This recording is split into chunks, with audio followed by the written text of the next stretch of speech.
اب رخ کرتے ہیں سیالکوٹ کا۔ عباس علی ممبر کے والد حاجی محمد اشرف مرحوم کے چیلم کے موقع پر ایصال ثواب کے لیے دعائے مغفرت کا اہتمام کیا گیا۔ اس پر رپورٹ کر رہے ہیں ہمارے نمائندہ علی عمران۔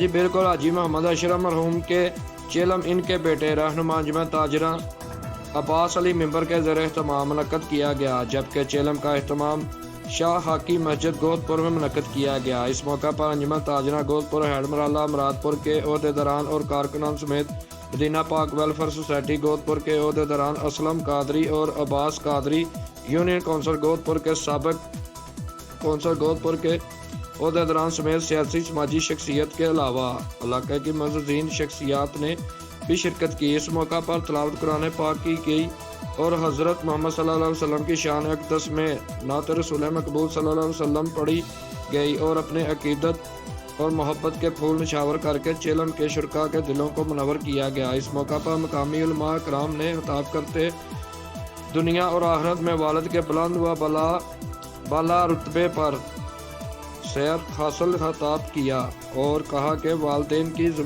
فرما برداری سے دنیا اور آخرت میں بلند و بالا مقام حاصل کیا جا سکتا ہے۔ اختتام پر مرحوم حاجی محمد اشرف کی مغفرت اور بخشش کے لیے خصوصی دعا بھی کی گئی۔ نمائندہ علی عمران، سٹی 5 نیوز، سیالکوٹ۔